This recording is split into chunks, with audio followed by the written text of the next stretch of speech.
Welcome to another episode of Living with FASD, Candid Conversations with Patti Kasper. I'm your host. This week's episode dives deeper yet into primitive reflexes and the relationship that those play with fetal alcohol spectrum disorders. For this candid conversation, I am sitting down with Dr. Lyelle Palmer, who's a professor emeritus at Winona State U in Minneapolis, Minnesota. He has numerous credentials, numerous degrees. He's written numerous papers professional papers. He's developed programs, and he's just a delight to sit down with. And I just was so fascinated by our conversation. I hope you will be too. Welcome, Dr. Lyelle Palmer, to Living with FASD. I'm so excited to have you here talking with us today. I'm glad to be here. This topic of primitive reflexes and the neurological basis of fetal alcohol spectrum disorders. It's something that Jody Culp and Antonia Rathbun-Lindsay and Deb Evenson and I, the four of us, are really believing that this is like the best kept secret in terms of successful approaches to supporting people with fetal alcohol spectrum disorders. I'd just like to remind everybody that a newborn comes with more than 40 reflexes. Okay. And I knew there were many. I didn't know that many. There are a lot that I don't even know about. What got you into this field?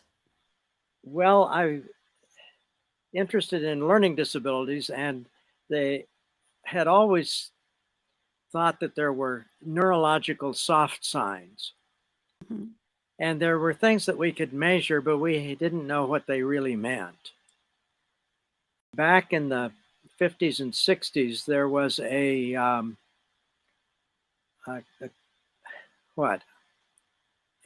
borderline and professional boundaries. Mm-hmm. And if you mentioned the brain, people would say immediately, "Oh, that's medicine. You can't talk about that." Oh.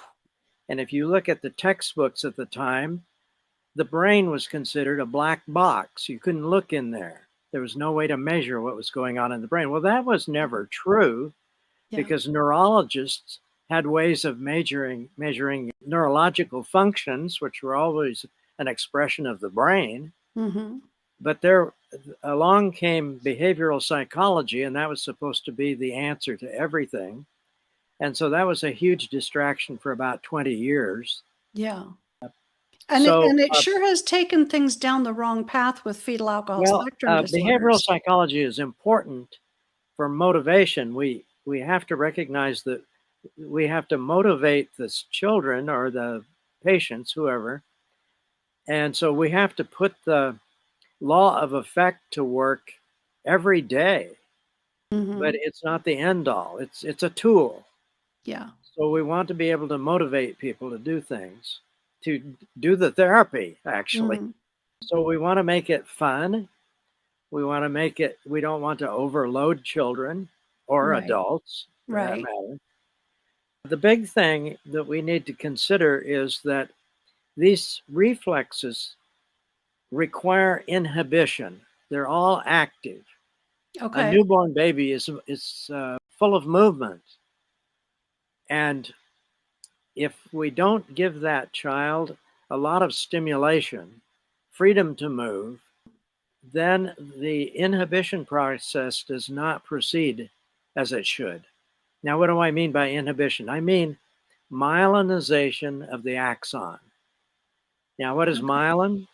Myelin is cholesterol. Okay. And if you stop to think about it, the first milk, the colostrum, is so rich in mammals, and it's so rich in order to produce the myelin in the very rapidly maturing brain cells. So we need to have rich milk for the cholesterol that becomes the myelin, and the activity that's necessary is to activate sensors. And the inhibition sensors, the inhibition takes place by activating the reflex. So, for example, even in utero, the fetus can hear sounds. Right. And the other sense, the major sense, is the vestibular sense. So I advise mothers to be to dance with the fetus. Oh, Have fun with this. yeah. Sing to the fetus Yeah. because there is an auditory reception, but Yeah. what the fetus hears is not what we hear. Hmm. What the fetus hears is this little tiny little squeaky son of I it was takes a thinking lot of more of the sound that you hear when you're submerged in a swimming pool. correct. That's Yeah. exactly it. Yeah. Yes. And so you have to do a lot of sound, and it's fine to play music really loud. Hmm. That's really good. Yes, I wrote an entire chapter in a book on fetal stimulation. It's on the bibliography that I sent you. That's a lot of fun, by the way. You're really feeding the senses of that Hmm. fetus. And Hmm. that begins in about the 5th month. Okay. Now, in adults, which I think you're interested in, Yes. uh, we have a problem which I live with every day, and that is oversensitivity to sound. I have that. And that's the startle reflex. Mm. And if there's a sudden loud sound like the telephone ringing, I will jump. Yeah. I will have a pulse, a reflex pulse for that. For Now, me, the startle, it's more like if I'm in a confined space, especially like the inside of a vehicle and the radio's up too loud, it's physically painful, like I'm being assaulted. exactly. Yeah. Well, we can't filter out sounds. Mhm. By that I mean a lot of people can just turn it off. They can focus Yeah. despite the sound in the environment. But you and I, we're at the mercy of the environment. Yeah. And so we have to take precautions if we possibly can. Yeah. And that means that we can wear noise canceling Yes. headphones. Yeah. That's really a recent technology that Oh, they're wonderful, aren't they? it's a godsend, Yeah. especially if you're traveling on a jet plane. Yeah. Yeah, So, I'm thinking of our children in a school environment where the hallways are tile, the halls are lined with lockers, there's no acoustic tamping down, and there's just so many sounds reverberating, and God forbid the bell go off while there's 100 kids and the noise of all the voices. And our kids are so exhausted by the end of the day. well, our listening is so sensitive, and I don't think I've ever heard anybody really talk about this, that just the pencil movement on the desk next to you Mhm. can be enough to distract. Yeah. It's any sound in the environment, any movement in the chair, whatever. I think if anyone thinks to when they were at a staff meeting and someone starts tapping the table leg with their foot, you can watch everybody else in the room and you can see who is sensitive Yes, yes, because they will just look madder and madder and madder as the meeting goes yes, on. yes. Yeah. So the prosthetic thing to do is to protect the ears, reduce that stimuli, but that's not the same thing as therapy. Right. Now, therapy, strangely enough, means involving the vestibular system. So we have children do spinning. With regular children, we will have them spin rapidly. They love it because they Mm-hmm. get dizzy Yeah. and they think that that is just absolute heaven. They love to get dizzy. Yeah. Unless you have a child who is overstimulated by that stimulation, And then you have to slow it down and find their level of tolerance. Right. And start there. There are two levels, two different types of stimulation. There's passive stimulation, where you do it to the child, and there's the active stimulation, where they do it to themselves. Okay. Self-stimulation. And when you deal with kindergartners like I do, they just love to spin. And we do it for about 3 to 5 minutes, and we do it in cycles. We spin for 30 seconds, one direction, and then we stop for 30 seconds. And the reason we stop is that the fluid is moving in the semicircular canals, or at least one of the 3 semicircular canals. And it takes about 30 seconds for that spinning to slow down. Yeah. And that's where we get the buzz, because that fluid moving is actually moving tiny pieces of sand. Okay. And so once they stop moving, then we can start spinning again. And that's why you have children who like to spin on playground equipment and so on. It's not the same as centrifugal force on a centrifuge. Right. So it's not the same as what you have on a merry-go-round. I was just thinking that. That's not the same at all. There's one way it could be the same, and that is if the child's head is placed in the center of the merry-go-round and the feet to the edge, then there will be some vestibular activity. But then forward rolling is also, that activates a particular vestibular canal. And then cartwheels. And so we do all of those 3 movements if we can, if the children can tolerate it. And what we find is that if we do the stimulation in kindergarten, then the children who ordinarily would go to cartwheels in 2nd grade will be doing cartwheels in kindergarten. Okay. So you can see the advanced maturity. Well, anyway, that's one example, the auditory startle reflex. Now, the way the reflex is tested is we make a loud sound 10 times. And if the startle effect takes place beyond the 10, then we know that that child has a persisting startle reflex. Okay. Now, where does that come from? It comes from the Moro reflex. Yeah. The Moro is the lowest reflex that we have. And there are 3 kinds of Moro reactions. One, of course, is the auditory. Another one is the visual, where something appears suddenly. And people sometimes notice this when someone comes up behind them unexpectedly.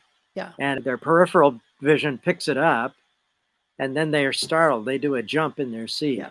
Yeah. The other one, which is more common than we think, is the balance part of the Moro. And the problem with the Moro is that it can cause us to be sleepless at night, because all of these reflexes, when they're operating, are a state of discomfort. They're uncomfortable. Right. Now, we notice the discomfort when it's a sound, a noise or something loud, something that bothers us. Yeah. And we're under a similar stress with balance, but we don't recognize it. Okay. So the balance it's part, much more subtle. It is. It Yeah. is. And that involves the balance of sitting, and so on. So with the Moro reflex, sometimes you can have fun with it, as in a party. You can have people fall backwards so that they can be caught. The trust exercise. Yeah, the trust. Yes. Yeah. The people who can't do it have an active Moro. Okay. So that's a very quick way to find a Moro reflex. Yeah. So what can you do to integrate that? Well, reflex? it's fairly simple. Now, if the child is either reluctant or feeble or whatever, you can do what Jean Ayres did and have the child back onto a large ball. Their arms fly out to the side, and you can activate the Moro that way. Okay. For adults, all you have to do is sit on the edge of the bed and fall over backwards. Oh, okay. And you'll get that pulse. You'll notice there's this jerk in the system. Yeah. And And you that do and that. that resets everything? Well, you have to do it 10 times. Okay. If you do it 8 times, it's not enough. Okay. But if you do it 10 times, 4 times a day, you will inhibit that over a period of weeks. Okay. Now, so the Moro is the gateway to all of the other reflexes. Okay. So we And I have know to, it's closely tied with the fear. yes. I can't think of the name of that reflex now. Is it fear? It's not fear paralysis. Fear. Yes, it is. Is Fear it? paralysis. Okay. Yes, Okay. that's the freezing. Yes. Yeah. But also think about this. When I say balance, I'm talking about people who cannot ride a bicycle. You know, they're afraid of a bicycle. Yeah. They're afraid. In fact, Peter Blythe connected it to agoraphobia, the inability to move out of the house, get out Yes. of doors. Yes. It can be a That general. makes sense. Yeah. So fear in general, I have to say, is closely related to the Moro. I've had a couple thoughts come to mind as I've listened to you speak. And one, you were talking briefly about difficulty sleeping, in adulthood can be tied to these reflexes. Difficulty sleeping is very common in people with FASD. Well, that's interesting. Through childhood and into adulthood, I think in part it can be related to the fact that there's an overabundance of adverse childhood experiences and ongoing stressors, right? Well, what that means is in order to develop the inhibition, that child needs to experience that reflex pulse Okay. a lot. As I say, 10 times in a row. And it goes like this. You fall over backwards, you get the pulse, and then you sit up and you do it again. Okay. Fall back on the bed again. And then you come back and you do it again 10 times. So it takes about, I would say, 20 or 30 seconds to do the 10. But at the end, your body is relaxed. Now you can go to sleep. Okay. All right. Well, I think the next time I have trouble sleeping, I will try that.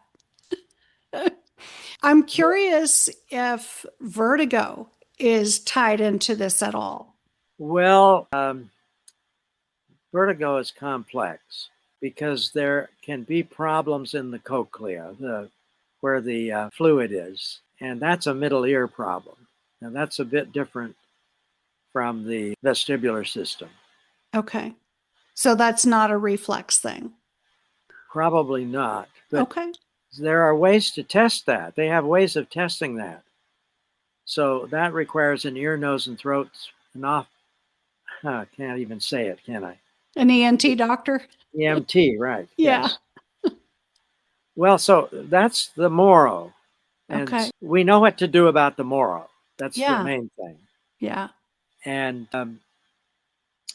there are three, there's the visual part, the visual surprise or the visual stress, too much light or the surprise element, and the balance element. I want to talk for a minute about the Romberg test. I've never heard of that. Well, you've heard of the tandem Romberg, where you put one foot in front of the other. Oh, that's what the police do with people they pull over. That's correct. Yes. I've not experienced that, by the way. I'm just saying. I've not been through it, No.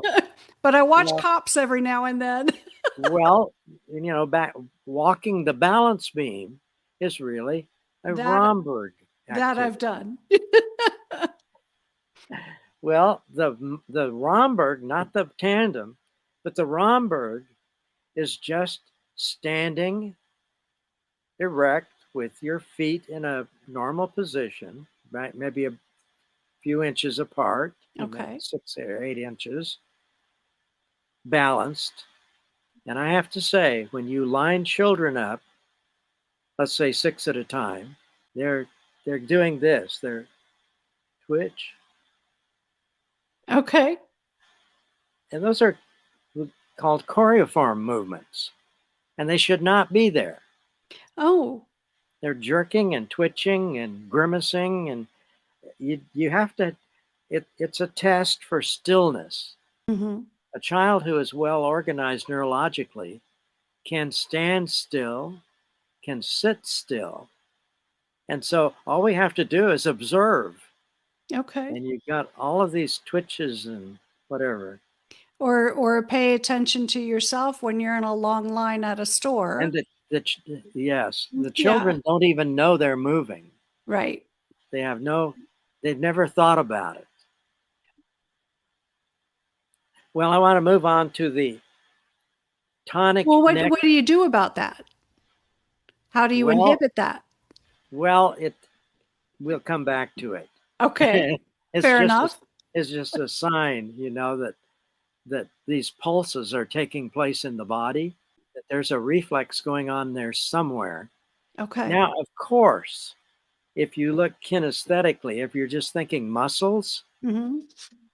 then it could be underactive muscles. And these muscles are releasing suddenly. So the best thing we can do is look at the reflexes because we can test those. Okay. We can't really test the muscles so much. Although Brain Gym uses a lot of muscle testing. Okay. Are you aware of that? I did not realize it used muscles a lot. I did purchase a copy of that years ago when I Well, was you a need training. adoption. Hmm? Buying the book is not enough. Yeah. You need to work with somebody who will show you how to do the muscle testing. Yeah. I had my company order it because I thought, well, maybe that could be useful. And when I got it, I thought, yeah, our foster parents will never use this. No, well, the tonic neck reflexes have to do with the movement of the head. And the A10R is the asymmetrical tonic neck reflex. And it is the reflex that is active at birth. It's the fencer. When the neck turns to one side, head Hmm. turns. The arm extends on that side, and the opposite arm comes up behind the head. Oh, okay. It's a it's an automatic thing. The Yeah. child has an adult has no control over that because it's a reflex. And so the child, the brain, the nervous system operates on a one side basis only. You're one eyed to the right, and you're right handed to the right, and the head turns the other way. Now everything's the other side. And we can see that operating at the desk in the school. You can see a child with the head down and the arm extended to print or to read, Yeah. and their eyes aren't working together. Their eyes are not teaming. They don't have binocular vision generally. So they're one-eyed on one side and then they switch to the other side if they're fortunate. We have a situation where, and I think I forget who mentioned this before, but during breastfeeding, you want to use both breasts and Hmm. shift the position of the baby from one breast to the other so that the eyes get equal opportunity for stimulation. Okay. Otherwise, you're occluding one eye, Yes. and that makes a difference at that early age. Yeah. The brain is extremely plastic in the early months. Now you have me wanting to go back and talk to my mom. Yes, yes, yeah.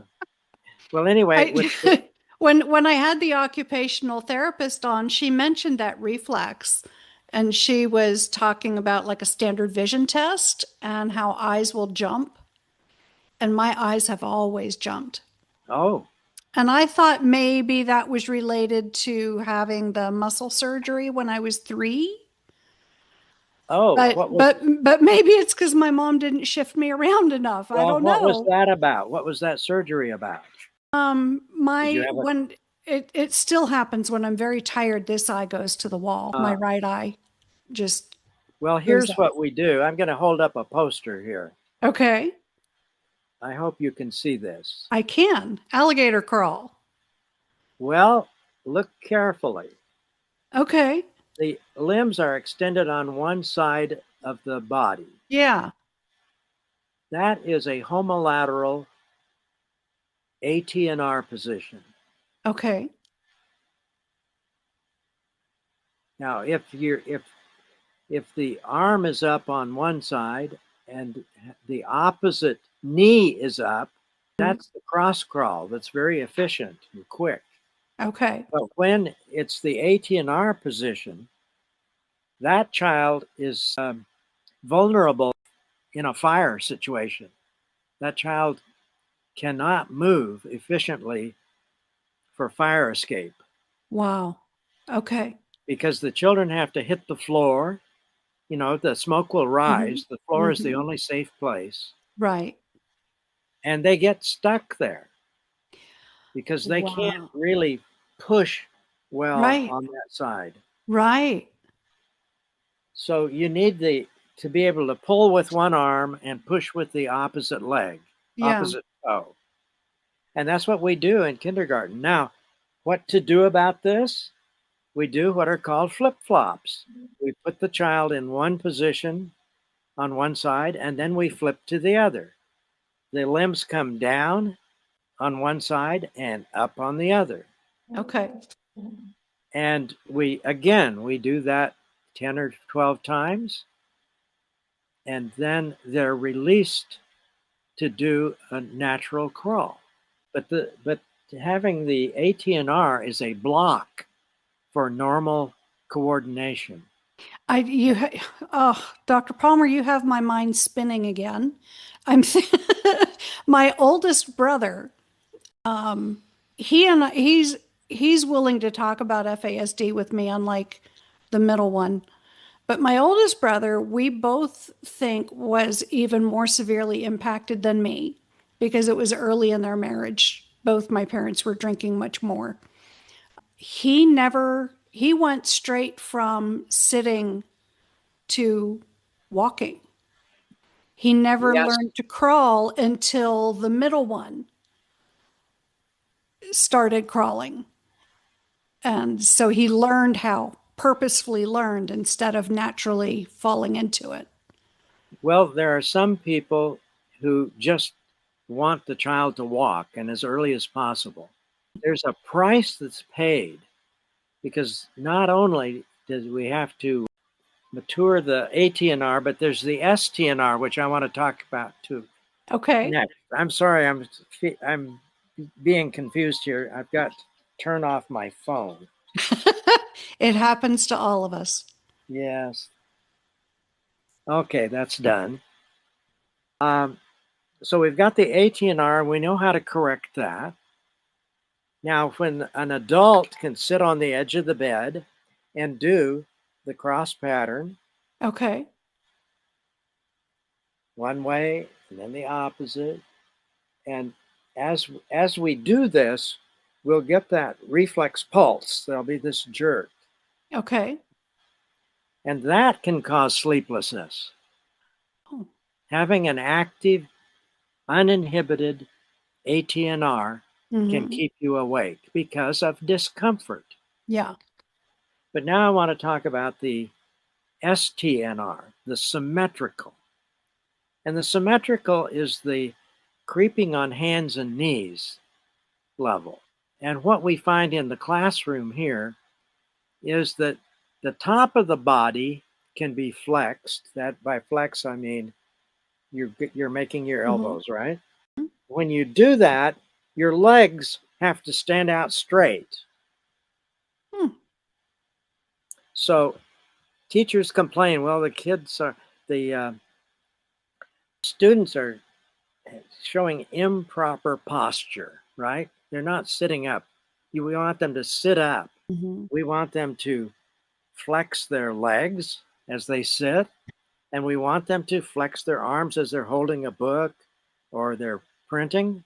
A person with an active STNR cannot do that. If their arms are flexed, if one arm is flexed, the legs have to be out straight. It's a reflex. They have no control over them. Likewise, when their knees are flexed, the arms extend. And they're trapped in that. So what do we do? Well, as I say, it's a tonic neck reflex with a up and down motion. This is the symmetrical. Okay. Remember, the ATNR was side to side. Right. The symmetrical is up and down. And all you have to do is just sit and move the chin down slightly. And if a person has an STNR, they will get the jolt. The reflex will fire. And then you move back. Well, now this looks a lot like the Moro. Yeah, it does. The Moro has these same movements, but it's a different reflex. By the way, in the Moro, you also bring the chin down to the chest and you curl the body in. And then because that's the defensive posture. Yes. Yeah. But with the STNR, it's just a matter of moving the chin down a bit.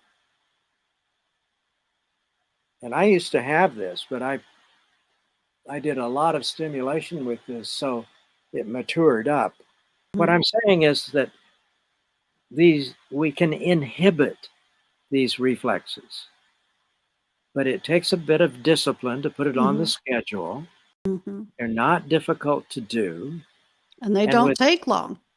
And that is correct. Yeah. They're really efficient. So the inhibition is possible. Now, we just need to get the word out.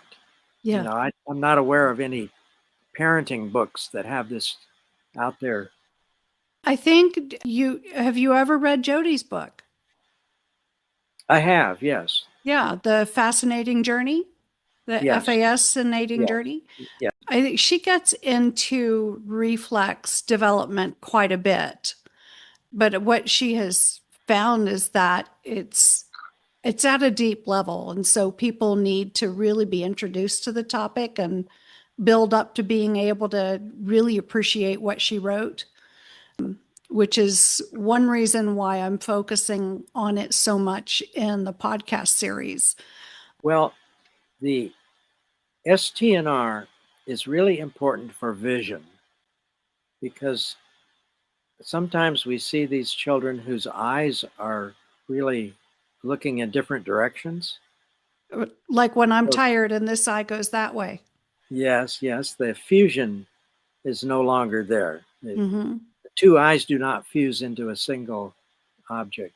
Yeah. So one of the things we want is to develop the motility. That's the motion of the eyes. Some children have locked eyes. That is, in order for them to view, they have to move their entire head.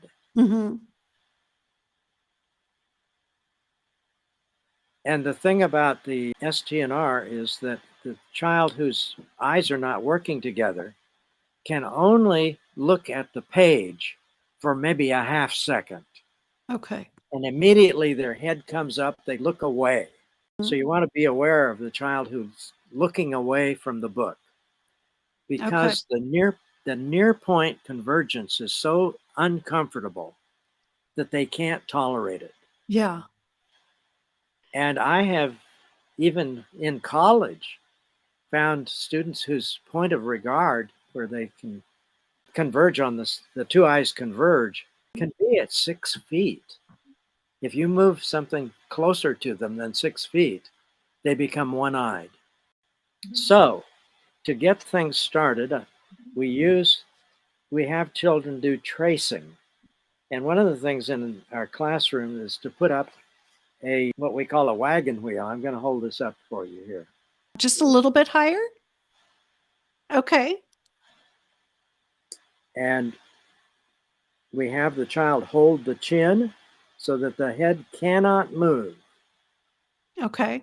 And then we go in all of these directions. We might spend several minutes on this. Speed is not the object. In fact, the slower the better, because what we're talking about is smooth eye pursuits. Okay. And babies tend to jerk around. You know, they don't really have good eye control. And they only see for about 16 inches. So we want them to converge and have both eyes working. Otherwise, you can end up with amblyopia, especially with that one-sided breastfeeding. So we have these children in kindergarten do this every single day. And we make other maps, not just this wheel form, but all sorts of different forms. And they love to do this. Yeah, you can do you can use all kinds of coloring books and tracing the outline of things to do that exercise. It's important that children do outlining. So you take the young child's hand, let's say a 2-year-old or a 1-year-old, and you move that hand in the outline of the object on the page so that they become accustomed to seeing their hand. Yeah.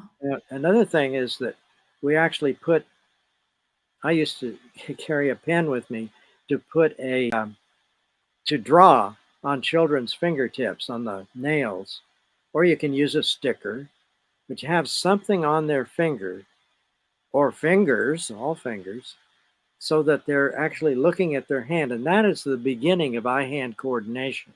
Okay. You want them to be able to follow their own finger, their hand. Yeah. Okay. Well, this has been just fascinating. And I'm thinking of so many I just imagine so many people in the audience going, aha, that Yes. describes what was going on with my kiddo, or that was me, right? It just seems like it will be very familiar to a lot of people who never understood the significance.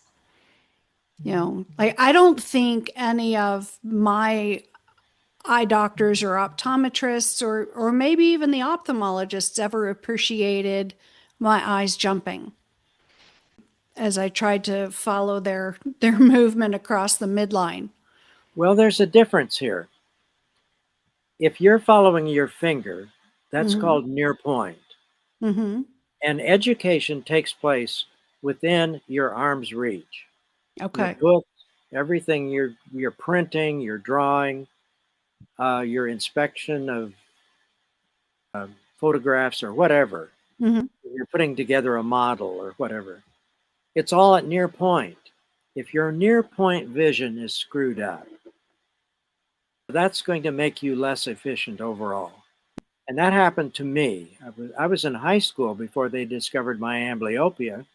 And I was 30 years old when I did the light stimulation to bring that eye back up so that I could do teaming and experience 3D, three-dimensional vision.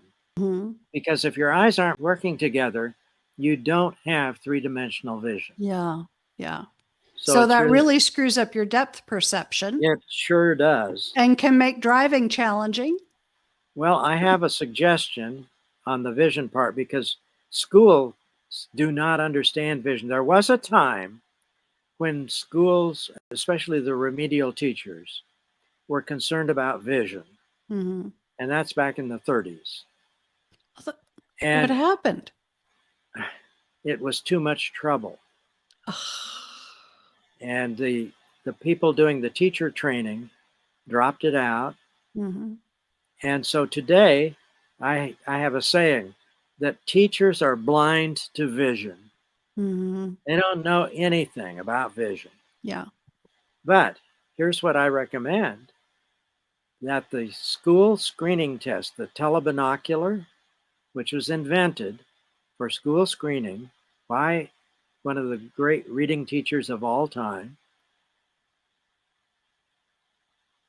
I think the school nurse oftentimes administers this binocular test.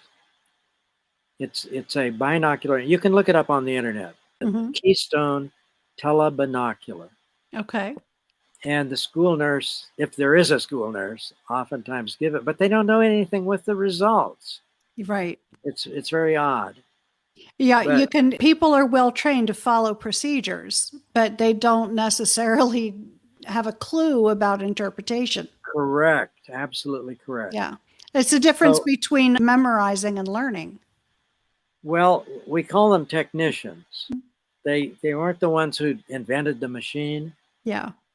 And so it takes training. Yeah. Training. It's true about the reflexes. It's true especially about vision. Mm-hmm. And vision is complex. Auditory is pretty simple, but vision is extremely complex because you've got the eye-hand piece of it, and you've got reflexes, and you've got different stages of training. There's different steps to readiness. And I mentioned the eye-hand coordination, Yes. but developing the convergence of the eyes and the depth perception, that takes a while, Mm-hmm. and it's a person has to be diligent about it, and work on it all the time. Yeah. So can trauma interrupt the integration of any of these things? Of course, yes, it can be an automobile accident. It can Mm-hmm. be lack of oxygen. There are a lot of different ways that trauma can take place. It can be an illness. Mm-hmm. And these reflexes can reemerge, even in people who didn't have reflex problems prior to this injury. Yeah.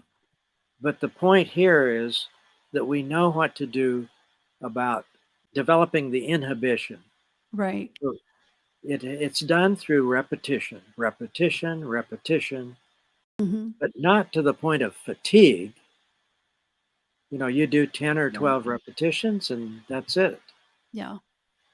But there's a progression in terms of the particular reflexes you're working on. We start with the Moro and work our way up. Yeah, it's kind of like when I had a caseload back when I was doing foster and adoption work. Oftentimes, I would recognize that the child needs more kinds of stimulation, and I would encourage the parent to get a trampoline, whether a fenced one in the backyard or one of those personal exercise ones, but be very limited in how long the child should get that proprioceptive stimulation, because you need to stimulate them enough without the overstimulation. Yes, and in our kindergarten program, we have 3 different areas. And we start with the floor activities. We might call it gym activities. The kids call it circus time, circus activities. Yeah. We're doing circus stuff, they say. The other one is the playground, where you have turning bars Mm-hmm. or jungle gym, Mm-hmm. places where kids can hang upside down Yeah. or can do continuous stimming, continuous spinning. Mm-hmm. And then, of course, you've got the classroom. And then you've got all your academic or pre-academic subjects, primary subjects. Right. And there is a series of steps to mastery in each of those areas. And so if you put it into the school curriculum and the teachers are trained, then these kids come out with really superior development of maturation. Okay. And those workshops take place over in Minneapolis at the Minnesota Learning Resource Center at A Chance to Grow. Okay. And teachers, um, what we have are school teams that go there, maybe 4 or 5 people at a time, including an administrator. The administrators need to know this as well as the teachers. Yeah. So what about olders, like teens? Is there things to be looking for or, that would trigger an assessment? Well, usually there are parents who want something more for their child. Mm-hmm. And even sometimes it's even at the secondary level that students or parents decide that it's time for action. I don't know if you've experienced that. They've been told to wait and see, which is terrible advice. Yeah. But all they have to do to get an assessment is to go to the office and request, don't ask, request a copy of the assessment application and sign it. By Okay. federal law, the school has 30 days to conduct an evaluation. Okay. And most parents don't know about that. Yeah. So, I would say most don't. Yeah. well, what's ridiculous is that school administration wants to put the parents off, and They it's have their enough to right. do. It's their civil right. The child has a Yeah. civil right to an evaluation. Yeah. Yeah. All right. What we've done here is we've looked at basic primitive reflexes and their impact on behavior Mm-hmm. or ability, I should say. Yeah. And there's a lot of opportunity here for development. And Mm-hmm. it's better if you can get to a therapist, Yeah. someone that you can work with on a monthly basis and actually conduct an evaluation where you can monitor the progress. Okay. Now, would the professional be like occupational therapist or developmental Yes. Ask psychologist? around for a developmental vision person Okay. or a developmental therapist Okay. well, it's hard to say. I've known a physical therapist here and there who will do it, but you have Mm-hmm. to ask around.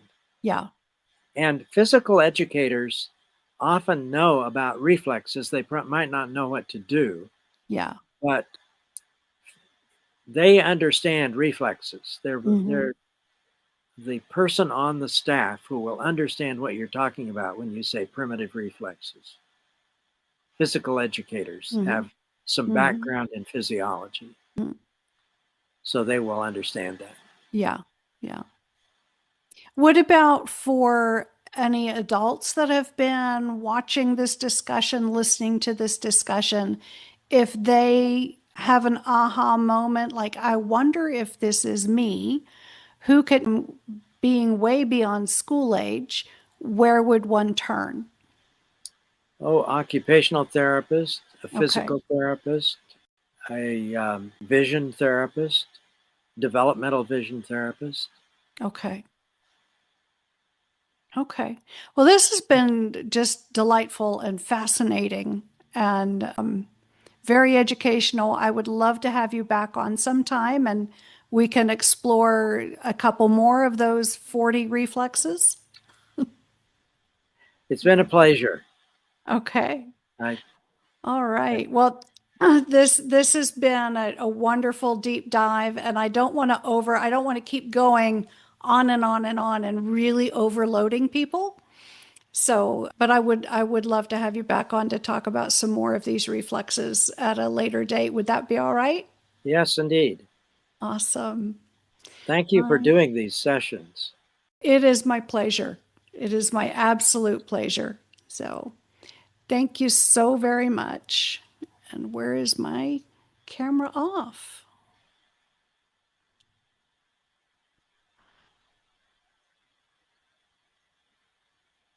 Oh, no, no, no, no. Don't tell me I didn't record. Oh, Scheisse. I hope you don't know German.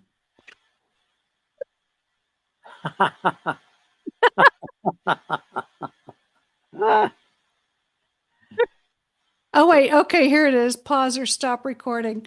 Whew. Sehr gut. Sehr gut. Thanks for tuning in to another episode of Living with FASD. I hope you found today's episode with Dr. Lyelle Palmer as fascinating as I did, and we will be so happy to have him back on again for another deep dive to even more primitive reflexes to see how that has shaped our behavior and our way of living life. Please remember to like and subscribe and share the podcast so more people can learn about fetal alcohol spectrum disorders. I appreciate it very much. The more people that can learn about FASD, the better we will all be. Thanks for tuning in, and come back next time for another episode, another candid conversation on living with FASD. Have a great week.